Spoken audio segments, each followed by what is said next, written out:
Seat যদি পাইতাম তাহলে হয়তো সময় মতো চিকিৎসা করাতে পারতাম। অনেক বাচ্চা তো এভাবে মারা যাইতেছে। 2026 সালের জানুয়ারি থেকে শুরু হওয়া হামের প্রাদুর্ভাবে বাংলাদেশে এখন পর্যন্ত অন্তত 46 জন শিশুর মৃত্যু হয়েছে বলে জানা গেছে। সাম্প্রতিক বছরগুলোর মধ্যে এটি হামের সবচেয়ে ভয়াবহ সংক্রমণ। সারা দেশে হামের প্রকোপ যেন বেড়েই চলেছে। সবচেয়ে বেশি আক্রান্ত হচ্ছে শিশুরা। সচেতন মহল বলছে অসচেতনতা এবং গাফিলতির কারণে এই হামের প্রকোপ দিন দিন বেড়েই চলেছে।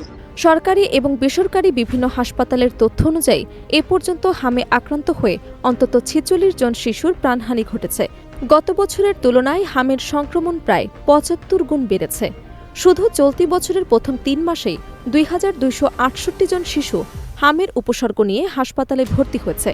রাজধানীর মহাখালীর সংক্রমণ ব্যাধি হাসপাতালে সবচেয়ে বেশি 15 থেকে 21 জন শিশুর মৃত্যুর রেকর্ড করা হয়েছে। ঢাকা শিশু হাসপাতাল এবং মহাখালীর সংক্রমণ ব্যাধি হাসপাতালে ধারণ ক্ষমতার অতিরিক্ত রোগী ভর্তি হওয়ায় মেঝে ও বারান্দায় শিশুদের চিকিৎসা দিতে হচ্ছে।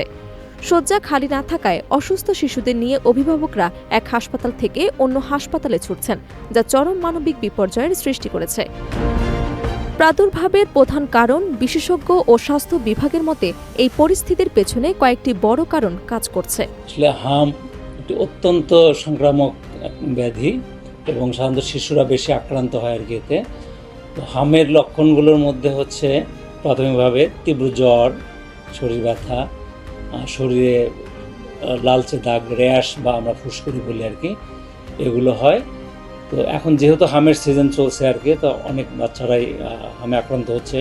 তো কাজে এই লক্ষণগুলো দেখা দেওয়া মাত্র যে কাজটা প্রথমে হবে যেহেতু এটা খুব ছোঁয়াচে রোগ, বা বাড়িতে অন্য অন্য বাচ্চারা যেন এফেক্টেড যে বাচ্চা আর কি, আক্রান্ত যে শিশু, তার সংস্পর্শে যেন না আসে, অর্থাৎ আইসোলেশনে রাখা, শিশুকে পর্যাপ্ত পরিমাণ পানি খেতে দেওয়া এবং দ্রুত ডাক্তারের পরামর্শ নেওয়া।